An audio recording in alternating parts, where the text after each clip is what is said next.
달걀을 한 바구니에 담지 않았는데 왜 모두 깨질까? 달걀을 한 바구니에 담지 마라는 투자 격언 중 가장 오래되고 유명한 격언이다.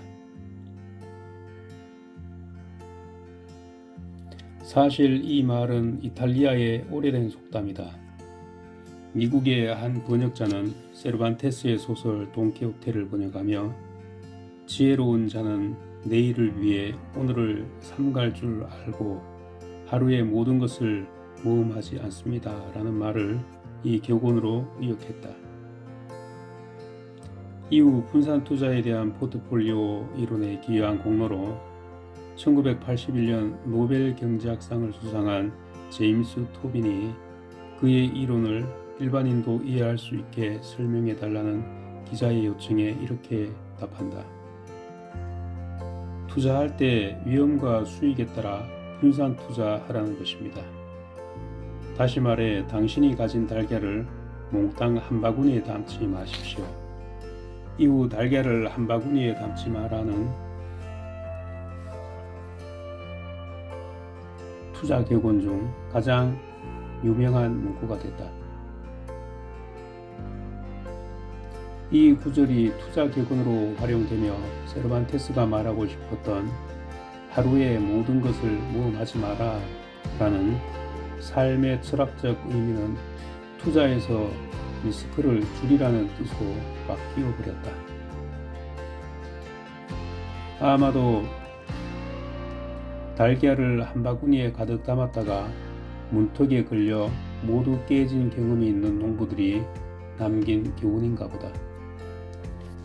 여러 종목에 분산 투자하면 서로의 리스크를 상쇄하며 위험도를 낮추게 되는데 이를 포트폴리오 효과라고 한다. 헤지펀드의 대가 레이 달리오도 투자에서 가장 먼저 해야 할 일은 미래를 예측할 수 없는 상황을 대비해 전략적 자산 배분을 하는 것이라고 말한다. 분산과 자산 배분을 투자의 가장 중요한 원칙으로 지적한 것이다. 그런데 문제는 그 바구니 전체를 한 선반에 올려놓는 일이다. 투자라는 개념에서 여러 주식을 나누어 구매하는 것은 바구니만 여러 개일 뿐 같은 선반에 올려져 있는 것과 같다. 선반이 쓰러질 수도 있는 것 아닌가? 부동산 투자를 주식 투자처럼 하는 사람이 있다고 하자. 만약 그가 부동산에만 투자하면서 아파트, 땅, 사무실, 상업용, 임대 건물에 각각 전 재산을 투자해 놓았다면 이건 분산 투자라 할 수 없다. 선반이 무너지면 아파트도 땅도 사무실도 임대 건물도 무너지기 때문이다. 전통적인 투자에는 예금, 적금, 부동산, 주식, 채권, 현물 등이 있다. 이 중에서 한 시장 안에서 이런저런 상품을 사놓고 달걀을 한 바구니에 담지 말아라는 격언에 따랐다고 생각하는 건 위험하다.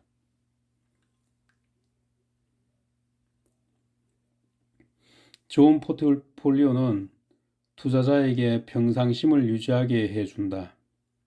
포트폴리오 이론으로 노벨 경제학상을 받은 해리 마코비츠는 평상심을 유지하는 것이 투자 성공의 가장 중요한 요인이라고 말한다.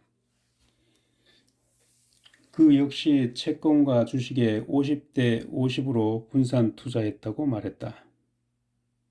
경제학자 메어 스탠먼이 조사한 바에 의하면 10개 종목으로 구성된 포트폴리오는 돌발성 위험의 84%를 제거할 수 있다고 지적했다. 나 역시 주식을 10여 개의 종목으로 분산해 놓고 채권, 예금, 부동산 등으로 나눠놨다. 달걀을 각 바구니에 담아 식탁, 선반, 냉장고, 책상에 나눠놓은 것이다. 물론 너무 많은 분산은 이익도 분산시켜버리기에 각 시장 안에서 개별적 공부가 필요하다.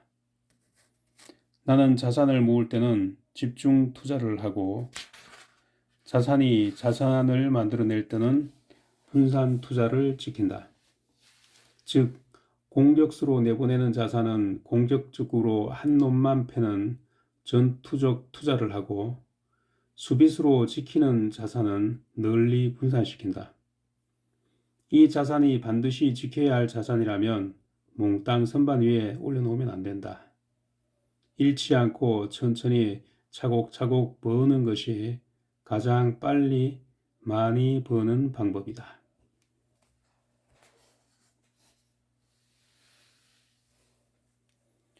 200세 정보판 메시지. 투자한 자산의 가치가 떨어지는데도 마음이 편안할 때가 있다. 비록 그 자산 가치는 시세에 따라 변동해도 자산의 본질은 변하지 않을 때가 바로 그것이다. 최근 1년 동안 나는 미국의 빅데이터 분석 기업에 투자를 해오고 있다.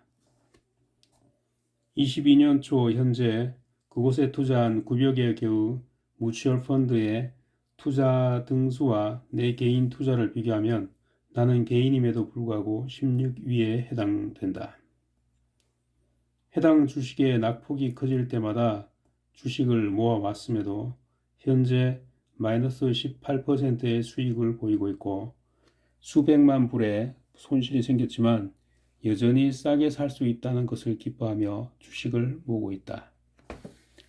해당 회사의 본질 가치 훼손이 없고 성장세가 여전히 이어지고 있음을 알고 있기 때문이다. 투자한 자산의 가치가 떨어지고 있어도 걱정되지 않고 오히려 기분이 좋을 수 있으려면 해당 투자 가치에 대한 깊은 이해와 공부가 있어야 한다. 나는 이 투자에서 100% 성공할 수 있다고 믿지 않는다. 그러나 내가 직접 창업하는 것보다 훨씬 나은 확률의 결과를 가져올 것이라는 것에는 의심의 여지가 없다. 그러니 가치가 떨어지면 더 싼 가격에 많은 지분을 인수할 수 있다고 생각하고 조용히 기뻐하고 있다. 어차피 내일 혹은 내년에 팔 생각도 아니기에 지금 주가가 오르는 것에 관심도 없다. 오히려 현금 자산이 생길 때마다 추가 구매할 것이기에 천천히 오르기를 기대한다. 투자한 후에 하루하루가 조마조마하고 등락에 따라 희비가 매일 바뀐다면 당신은 아직 좋은 투자자라 할 수 없다.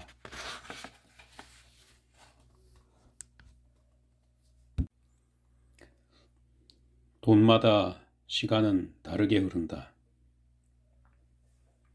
영화 인터스텔라에는 시간의 흐름이 동일하지 않음을 보여주는 장면이 나온다. 지구를 떠난 우주선이 웜홀을 통과해 머나먼 은하계에 도착했을 때 우주선 안에서 2년을 보냈을 뿐인데 지구에서는 23년이 흘렀음을 보여주는 장면이다. 반대로 시간이 지구보다도 훨씬 느리게 흐르는 장면도 있다. 블랙홀의 영향으로 중력장이 강해진 곳에서는 시간이 매우 더디게 흐른다는 논리다. 갈릴레이는 모든 운동은 상대적이며 등속 운동을 하는 관찰자에게는 동일 물리법칙이 적용된다는 상대성 원리를 발표했다. 하지만 과학자들이 빛의 속도는 항상 일정하다는 사실을 발견하며 상대성 원리는 도전을 받았다. 기차를 타고 가고 있는 경우 상대방의 속도를 구하려면 모든 관찰자에게 속도 덧셈 법칙이라는 물리법칙이 적용돼야 하지만 빛의 속도를 구할 때는 속도 덧셈 법칙을 적용할 수 없다. 아인슈타인은 이런 모순성에 반하는 특수 상대성 이론 원리를 발표했다. 정지한 사람과 움직이는 사람의 시간이 다르게 흐른다는 것을 증명해낸 것이다. 어려운 물리 법칙 말고 쉽게 이해해보자. 가령 사랑에 빠지거나 열정적으로 일할 때는 시간이 금방 흐르지만 좁은 비행기 좌석에 앉아 있을 때는 몇 시간도 하루처럼 천천히 간다. 월급을 받는 사람은 한 달이 더디 오지만 빚을 지면 돈 갚는 날이 순식간에 다가온다. 나이가 들수록 시간이 빨리 흐른다고 말한다.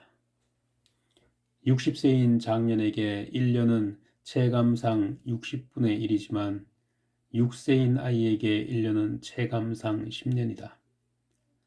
사람도 세상도 누구에게나 언제나 시간이 똑같이 흐르지는 않는다. 돈도 마찬가지다. 돈 역시 특수 상대성 원리의 영향을 그대로 받는다. 돈은 액수와 출처에 따라 각기 다른 시간으로 흐른다. 같은 금액의 돈이라도 그 출처에 따라 시간이 각기 다르게 흐른다. 또한 돈의 주인에 따라 시간이 다르게 흐르고 같은 주인이라도 다른 시간을 가진 돈이 있다. 시간이 많아 천천히 흐르는 돈은 같은 투자에 들어가도 다른 돈이 자리를 잡을 때까지 의젓하게 잘 기다린다. 그러나 시간이 없는 조급한 돈은 엉덩이가 들썩거려 다른 돈을 사귈 시간이 없다. 시간이 많아야 친구도 사귀고 연애도 하고 아이도 낳는다. 같은 시기에 주식에 투자된 돈이라도 어떤 돈은 내년 결혼 자금이고 어떤 돈은 다음 학기 학비로 나가야 한다. 제일 무서운 녀석은 융자 때 레버리지로 따라온 돈이다. 이 돈은 식인종처럼 원금을 잘라 먹으면서 뛰어다니다가 심지어는 원금과 그 원금의 주인을 잡아먹으려 뛰쳐나오기도 한다. 반면에 어떤 돈은 딱히 갈 곳이 없어 이곳에서 10년, 20년 배당이나 받겠다고 아주 살림을 차리려 하기도 한다. 사람들 눈에는 돈의 액수만 보이지만 실은 그 돈이 자라나고 만들어지고 주인을 찾아가는 과정에서 각기 다른 환경을 겪는다. 한 주인의 품 안에 들어가도 어떤 돈은 시간이 많고 어떤 돈은 시간이 없다. 다른 주인에게 들어간 돈은 그 주인에 따라 또 다른 시간을 가진다. 돈 주인이 이미 시간이 많은 돈을 가지고 있으면 새로 들어온 돈도 이제부터는 시간이 많아진다. 돈이 많이 몰려간다고 새 주인이 그 돈에게 시간을 많이 주는 것은 아니다. 그 주인의 품성이 돈보다 더 좋아야 가능한 일이다. 좋은 주인을 만나는 돈은 점점 더 여유있고 풍요로워진다. 심사숙고해서 좋은 곳으로 보내주고 조급하게 열매를 맺거나 아이를 낳으라고 닥달하거나 보채지 않는다. 돈은 더더욱 안심하고 좋은 짝을 만나 많은 결실을 맺게 된다. 신기한 것은 시간이 많은 돈이 만들어낸 돈은 모두 다 같은 자식이라서 다시 또 시간이 많은 돈을 낳는다. 그렇다. 누구라도 시간 많은 돈을 거느릴 만한 주인이 되지 못하면 결국 그 돈이 당신을 거느리게 될 것이다.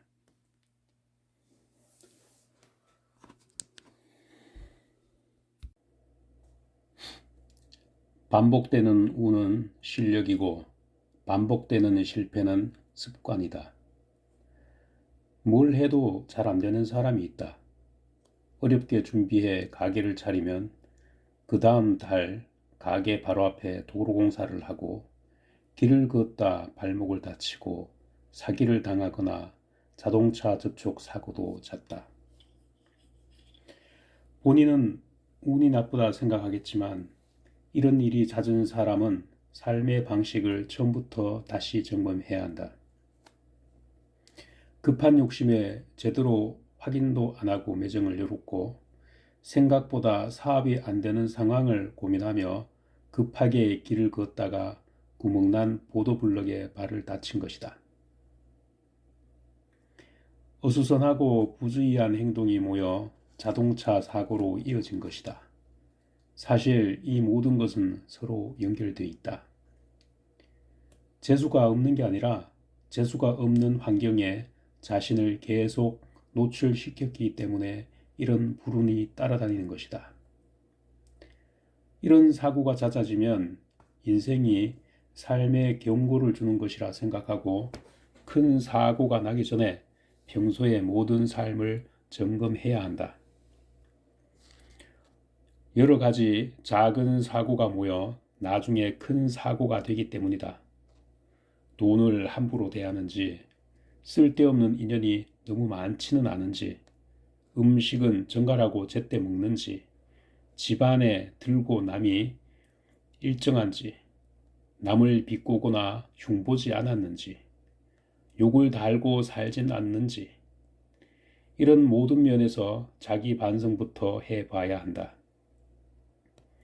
일이 잘 풀리지 않는 사람은 음식을 줄이며 절대로 배가 부르게 먹지 말고 진하고 거친 음식을 멀리하고 일정하게만 먹어도 다시 운이 돌아온다. 식사를 제대로 정해진 시간에 하려면 생활이 일정하고 불필요한 사람들을 만나지 않아야 한다.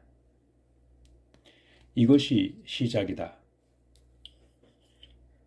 그러면 몸이 가벼워지고 운동을 하고 싶어지며 걷고 움직이다 보면 생각이 맑아진다.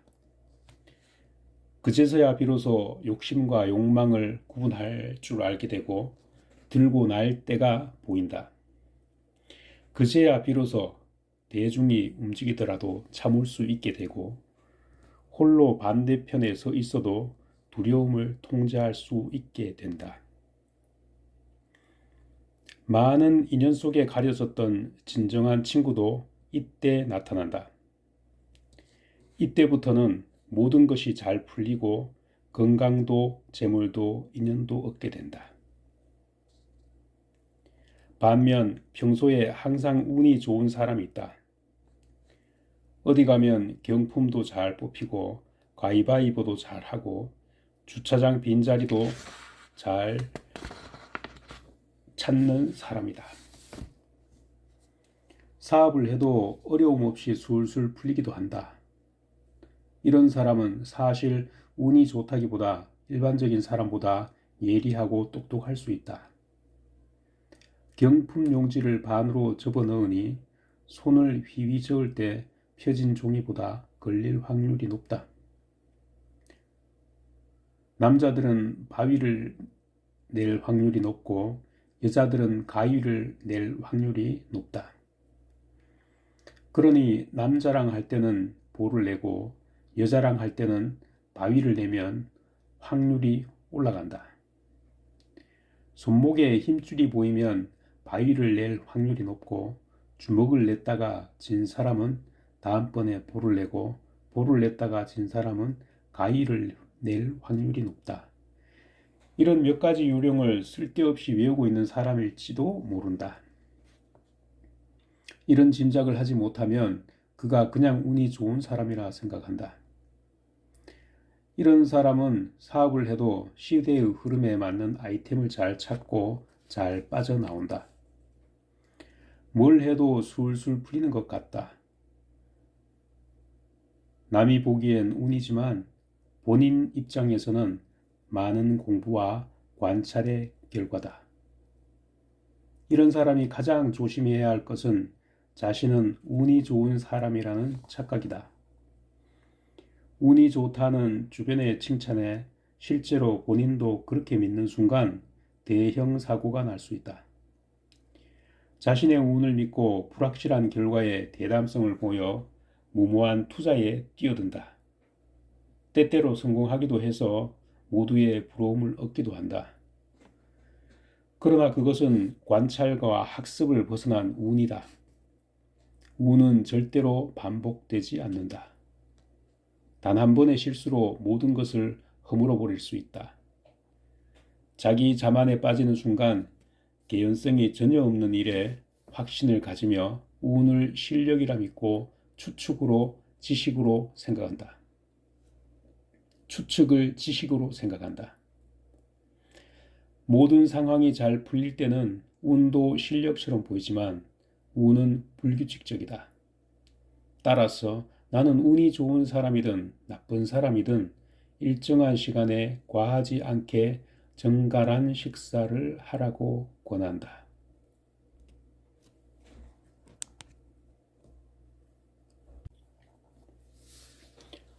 뉴스를 통해 사실과 투자 정보를 구분하는 법. 코로나 바이러스가 2020년 3월과 4월 전 세계를 공포로 몰아놨다. 미국 다우 지수는 3만 포인트를 눈앞에 두고 갑자기 폭락해 2016년 10월 지수인 1만 8천대로 떨어져 버렸다. 매스컴에선 각 나라의 감염자와 사망자 숫자가 매일 집계되어 국가 순위처럼 발표되고 온 지구 사람들을 두려움에 떨게 했다. 온갖 경제 전문가들은 대공황 및 여러 폭락 시기와의 연관성을 찾아 공포를 부추기고 대부분의 주식은 회사의 자산 가치 밑으로 떨어져 버렸다. 코로나 바이러스로 시작된 문제가 유동성 문제로 이어졌고 하이일드 채권을 발행한 회사들의 부도를 시작으로 우량 기업에 이르기까지 연쇄 부도를 걱정했다.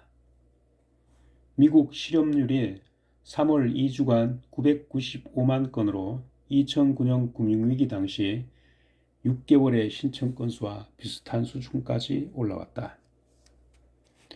이는 평소 건수의 50배 이상이다.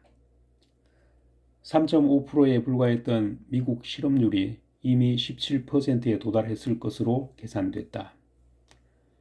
실업률 증가는 소득 불균형을 더 악화시킨다. 이미 미국 흑인의 실업률은 3월 5.8%에서 4월에는 16%로 급등한 것으로 확인됐다. 고용시장의 악화는 향후 생산, 소비, 투자와 실물 지표 등 모든 것을 악화시킬 것이다. 1929년에 미국에서 발생했던 대공황에 버금가는 공포가 상기되는 것은 당연한 일이었다. 일명 선진국으로 알려진 미국과 영국, 그리고 유럽의 주요 강국들이 그렇게 허무하게 무너져 버렸다. 그 나라들은 선진국이 아니라 그냥 강국이었을 뿐이다. 각국의 대처와 의료체계는 실망스러울 정도였고 국가의 지도자들이 감염되자 순식간에 세상을 가둬버렸다. 전 세계에서 유일하게 한국만이 미리 정밀하게 대처함으로써 위기를 버텨내고 있었다. 세계 경제는 미국만을 바라보고 있었지만 미국은 그 중에서 가장 치욕적인 결과를 보여줬다. 세상에서 가장 큰 도시인 뉴욕에서만 중국보다 많은 숫자가 감염되고 하루 600여 명이 넘는 사망자가 생길 정도였다. 발생 초기만 해도 최고의 의료 시스템을 자랑하며 자신만만했던 트럼프 대통령은 가능한 적은 희생을 바란다며 꼬리를 내리고 우왕좌왕했다. 모든 기업과 사람들은 현금을 확보하려 했다. 주식을 산다는 건 무모해 보였다. 공포는 공포를 낳아 모두가 시장에 주식을 던져버렸다. 불과 몇 달 전만 해도 자신만만하던 세계 경제가 한순간에 무너져버린 것이다.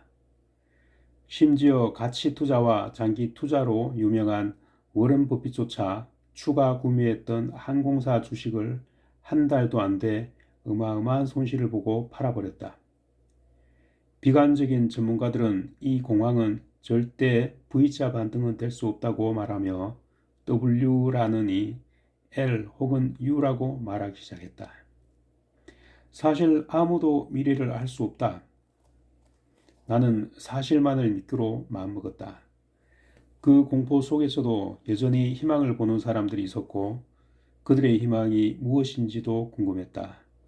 3월 중순 공포가 가장 극에 달했을 때 주식을 사기 시작했다. 나도 사실 무서웠다. 그래서 내가 가진 현금 자산의 3분의 1 정도를 매집하고 더 떨어질 경우를 대비하고 있었다. 내가 이 공포 속에서 희망을 본 것은 코로나 바이러스의 총 누적 숫자가 아닌 발생 비율과 발생 기간이었다. 대부분의 나라에서 발생이 최고조에 달한 후 줄어드는 기간이 한 달 내외였다. 발생 건수는 매일 증가해서 총 합계의 그래프는 올라간다. 하지만 발생 비율은 어제에 비해 발생 건수가 얼마나 늘었느냐를 보기에 그래프가 내려간다. 대부분의 나라가 발생 초기에 방심하다가 발생이 증가하고 공포가 가장 극심해질 무렵부터 한 달이면 안정화되기 시작하는 패턴을 보였다. 나는 발생 건수가 아닌 발생 비율에 주목했다. 발생 비율을 기준으로 삼으면 최고 지점을 막 지나자마자 코로나 바이러스가 통제되고 줄어드는 것이 보인다. 중국, 한국, 이탈리아가 같은 그래프를 그리며 지나갔고 스페인, 프랑스, 독일이 같은 모습을 보이며 그 뒤를 이었다. 이제 미국, 영국, 캐나다가 그렇게 될 것으로 보인다. 시장은 지금 현재 상황보다 이 상황의 불확실성을 더 두려워한다. 주식시장의 미래가 현재에 있지 않은 이유다. 사실은 누구나 아는 것이다. 그러나 사실이 가리키는 미래는 누구나 알 수 있는 것이 아니다. 이 투자가 성공했는지는 수년이 지난 후에 알게 되었겠지만 아주 확실한 사실이 하나 있다. 다우존스 지수가 29,000대에서 3만을 앞두고 아무 걱정 없이 호황을 누리던 시간에 사실은 가장 큰 리스크가 컸고 거의 모든 사람이 거대한 공포에 떨고 투매가 이루어진 시점에 가장 리스크가 작았다는 사실이다. 만약 다시 다우존스 지수가 1만 포인트로 하락해도 29,000포인트로 가기 전에 반드시 공포스러운 19,000포인트를 먼저 지나갈 것은 명백하기 때문이다.